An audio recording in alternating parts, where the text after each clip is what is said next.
공격이 진행되면 이 트랜지션이 생길 때 공격수 이마즈가 내려오는 이유 중 하나가 결국 공격수가 내려와서 공을 지켜주면서 뿌려줘야 카운터택이 진행이 되니까 그렇다 라고 볼 수 있고, 이런 카운터택을 통해서 이제 뭐 크로스 올라가서 슈팅을 가져가는 경우가 있다.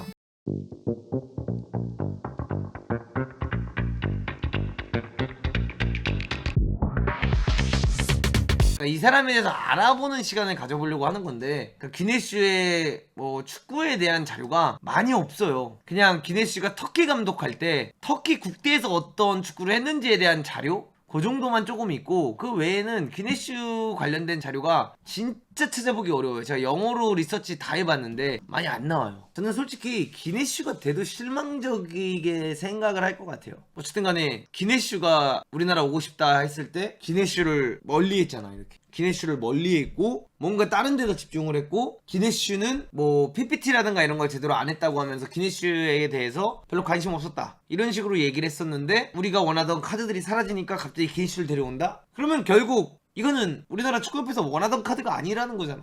그러니까 결국 할 사람이 없어서 했다는 거잖아. 저는 별로 그렇게 해가지고 온 사람 중에 잘 되는 경우가 난 많이 못 봤어요, 솔직히. 처음부터 기네슈를 원해가지고 막 이렇게 해가지고 막 애초에 가리던 걸로 해가지고 이렇게 간 느낌이 아니라 막 내가 뭔가를 하고 싶어. 근데 정상적인 루트로 못했어. 그래서 이렇게 뭔가 지름길을 선택하고 뭔가 이렇게 삥삥 돌려가지고 야매로 이렇게 하려고 하다 보면 항상 꼭 탈이 나요. 항상 탈이 나. 저는 기네슈 감독에 대해서 말을 하자면, 이 감독님을 저는 되게 존중합니다. 저는 FC 서울에서 이 감독님이 할 때 직관도 해봤고, 그때 제가 어렸지만 그때 당시 FC 서울을 보면서 너무 재미있게 봤었고, FC 서울에서 이 감독님이 보여줬던 축구가 전 너무나도 매력적이었다고 생각을 해요. 근데 이 감독님은 터키 국가대표에 데리고 월드컵에서 3등을 했던 사람이에요. 근데 월드컵에서 3등을 했던 감독이 유럽인이고 터키 사람인데 다른 리그를 안 나가고 터키에만 있었다라는 게 저는 좀 별로예요. 물론 귀네슈 감독이 이때 당시에 지성용, 이청용, 박주영 등등 이 어린 선수들을 색안경 없이 잘하는 선수들을 그냥 끌어올려서 썼고, 고명진 이런 선수들도 다 썼을 거예요, 제가 알기로는 기네슈 감독이. 그러니까 선수 보는 눈도 있는 거 맞고 예리하신 분도 맞아요. 그리고 재밌는 축구를 구사하셨던 분도 맞고, 어떤 팀이 됐던지 간에 그 팀에 가서 성적을 못 낸 적이 많이 없던 사람도 맞아요. 근데 유럽인이 터키 데리고 월드컵 3위 했으면 저는 왜 터키에만 있었을까라는 좀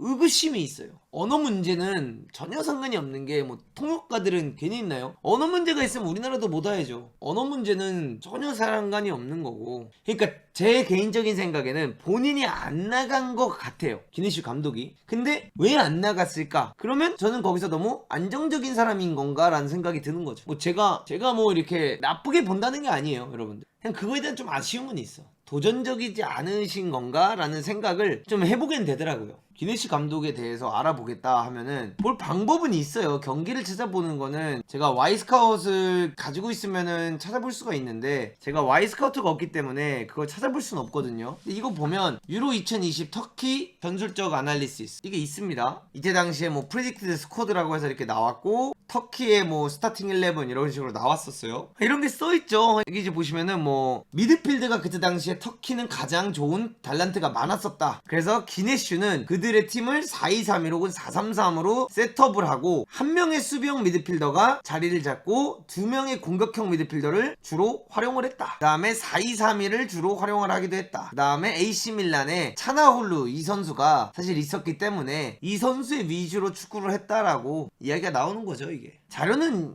저도 찾아봤죠. 자료는 찾아봤는데 뭐 이런 게 다 있어요. 근데 이게 다예요. 뭐 경경상은 아무리 찾아보려고 해도 찾아볼 수가 없었고, 뭐 노르웨이 상대로 할 때 이렇게 뭐 롱킥 때려가지고 한다도 시작해서, 뭐 터키가 네덜란드를 상대했을 때 보면은 We can see this in example where Yilmaz has dropped into deep across the space is able to switch play of the Maras on the left. 그래서 공격수가 이렇게 내려오면서 스위칭 플레이 가져가는 플레이도 즐겨하고, Another example this time against Norway where Yilmaz drops deep into space to receive the possession from Szczesny and lays off the first touch to supporting teammate. 이마즈 얘가 아마 공격수였을 거예요, 여기 보면은. 그래서 지금 말하는 게 뭐냐면, 공격수가 공격수 자리에 서 있는 게 아니라 아래쪽으로 많이 내려와가지고 약간 요 아래쪽에 나와서 얘한테 연결해서 얘가 지금 떨궈트려 주는 걸 가지고 나가는 전술이다, 그런 느낌이에요. 공격수를 무조건 최전방에만 세워놓는 게 아니라 이 공격수를 좀 자유분방하게 쓴다, 이렇게 볼 수 있다는 거죠. 그리고 포메이션 같은 경우에 경우에는 수비할 때는 4-1-4-1 혹은 4-5-1로 서서 수비하는 경우가 있고, 기네슈가 압박하는 장면들을 보면 상대가 빌드업을 가져갈 때 수비형 미드필드 가운데 있다고 치면은 이 3명이 이렇게 가운데로 들어오는 거를 막으면서 뒤에는 약간 다 맨투맨식으로 가는 경향이 있다라고 보여지죠. 지금도 보면 공격수역이 있으면은 이렇게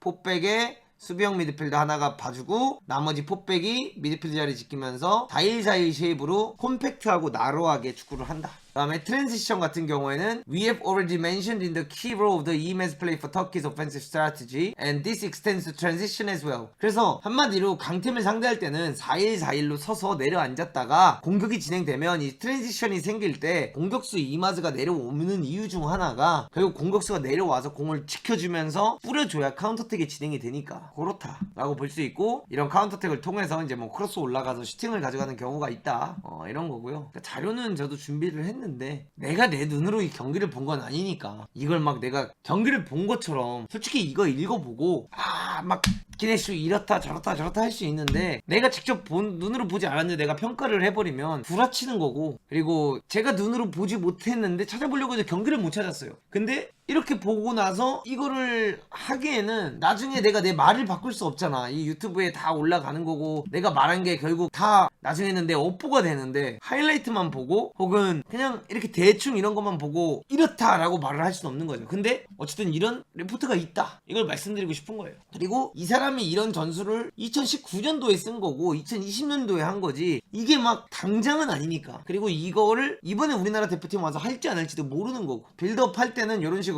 백스리 만들면서 공격 가져가는 거 보여지죠 여러분들. 이렇게 공격수 2명이 서 있고 아마 차나오글루가 올라가면서 플레이 가져가면서 윙백들 양쪽 윙백들 많이 올리면서 변형 백스리 만들어서 플레이하는 장면 보이시죠? 변형 백스리 만들면서 양쪽 윙백들 올리면서 하는 장면 특이하진 않아요. 그러니까 막 제시 마치라든가 이런 감독만큼 막 우리가 전술적으로 막 이런 것들을 보게 될 거고, 우리나라가 아직 경험해보지 못한 축구를 경험하게 될 거다라는 건 전혀 없어요. 근데 제 생각에는 어떤 느낌이냐면, 우리나라 K리그 팀들이 해오던 축구 전술 있잖아요 여러분들. 우리나라 국대 감독님들이 하는 그 전술을 정말 잘 알고 잘 활용하는 감독인 것 같다는 생각이 들어요. 그러니까 예를 들어 4-1-4-1, 4-5-1 이 똑같이 4-5-1로 내려앉아서 수비를 하더라도 이거를 더 집요하게 잘 가리켜서 더 카운터택을 잘 나가는 감독이 있고, 혹은 그냥 4-5-1로 내려앉아서 어떻게든 수비만 하는 감독이 있다라고 치면, 저는 이 기네슈 감독이 그래도 이런 부분에 있어서 완성도는 있는 감독이다라고 생각을 하는 거예요. 그리고 뭐 터키 같은 경우에 뭐 기네슈 아래서 많이 늘었다. 그 다음에 67세 감독이 뭔가 공격적으로나 수비적으로 스트럭처를 터키 국가대표팀에 심어놨다. 그 다음에 경기를 보면서 어떤 것들을 심어놨는지 충분히 볼 수 있었다. 그리고 바운더리적인 부분에 있어서 뭔가 선수들에게 프리덤을 주는 게 은근히 많고 선수들이 자기의 창의성을 발휘하게끔 하는 플레이를 많이 가져간다. 그래서 이게 어떻게 보면 기네슈가 FC 서울에 왔을 때도 기성용, 이청용, 박주영 이런 선수들이 잘할 수 있었던 이유, 그 다음에 공미에서 히칼두 이 선수가 잘할 수 있었던 이유가 이런 것들이지 않을까. 그래서 정확히 뭔가 밸런스적인 거를 주면서 스트럭처 안에서만 밸런스가 잡히면 그 외에는 선수들에게 프리덤을 준다. 그래서 요건 약간 스마니 형이랑 다르네. 스마니 형은 기본적인 룰과 이런 거를 정해놓지 않고 프리덤을 줬다고 치면은, 그러니까 스마니 형은 약간 이태원 프리덤이었고 이 형님은 약간 기네슈 감독님은 이태원 프리덤은 아닌 거지.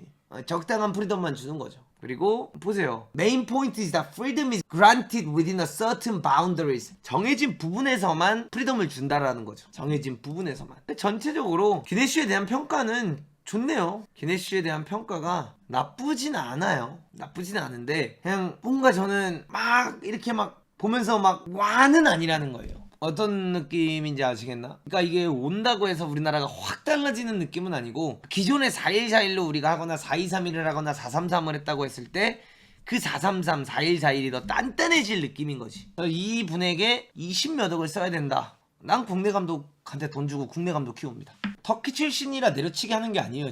저는 솔직히 연세도 있으시고 연세가 뭐 걸림돌은 아니지만 어쨌든 연세가 높으시잖아요. 근데 우리나라 돈을 저렇게 쓰면서 20몇 억이나 30억 정도를 주면서 혁신적인 축구를 가져올 수 있는 사람이 아닌 사람한테 그 돈을 줄 바에 우리나라 감독을 키우는데 나는 돈 쓰겠다 이거야. 기네시면 만족, 다들 배들이 부른가 봐. 아니 저는 배가 고파요. 나무님 후원 감사합니다. 전 진짜 배가 고파요. I'm still hungry. I'm still hungry. 히딩크 형님도 말했잖아요. I'm still hungry. 감독은 키우는 게 아니라 증명하는 자리 아닌가요?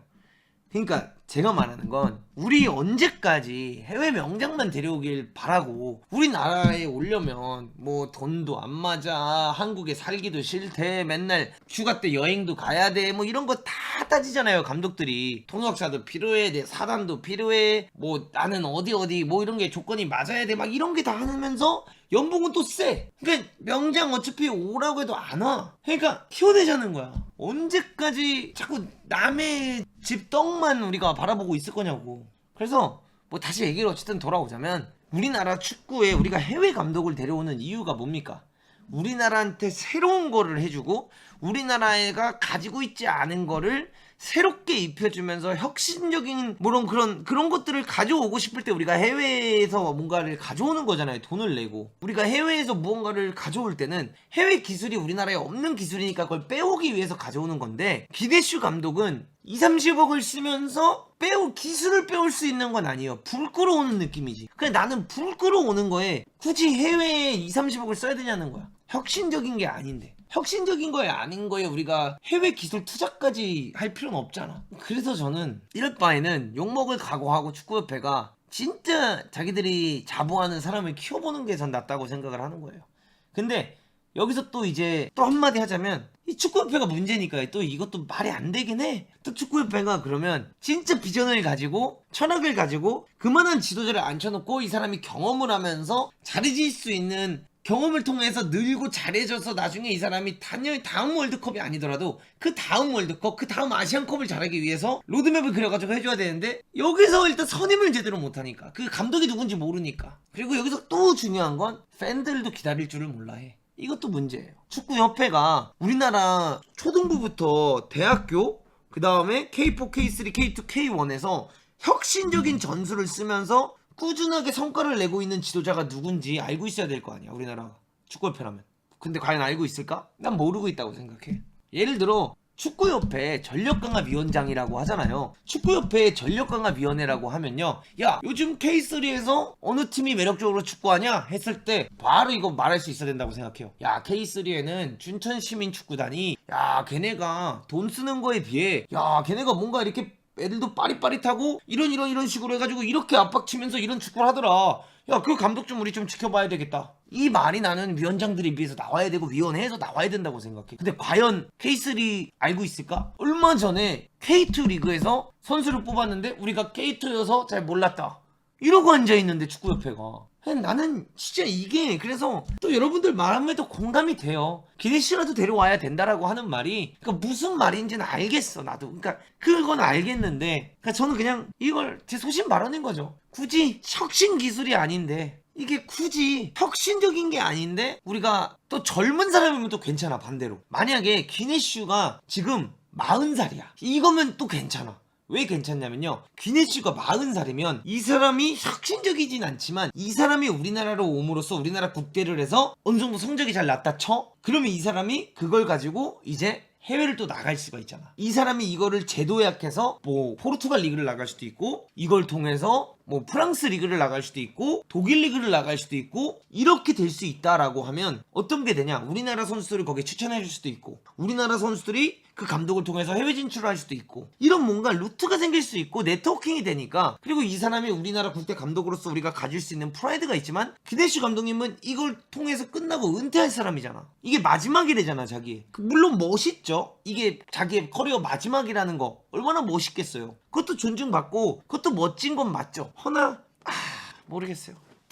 이게 그러니까 제가 하는 말이 뭐 다 맞다는 아니에요. 그냥 진짜 제 그냥 생각을 말하는 것 뿐입니다. 제 소신적인 생각을 말하는 거고 제 소신 발언을 하는 것 뿐입니다. 근데 여러분들 마음도 이해는 갑니다. 근데 여러분들의 마음이 이해가 가는 것 중 하나는, 결국 축구협회가 국내 감독을 선임한다라고 했을 때도 국내 감독에 대한 풀을 정확히 모르고, 제가 아까 말한 것처럼 과연 전력강화위원회가 당장 박태하 감독의 축구가 뭔지 수수수수수수 말할 수 있을 것인가, 당장 김천 상무가 왜 3위를 하고 있고 2위를 하고 있는지 말할 수 있을 것인가. 난 못할 거라고 봐. 그러니까 과연 국내 감독을 선임할 때 제대로 된 감독을 선임할 수 있을까? 난 못할 거라고 봐.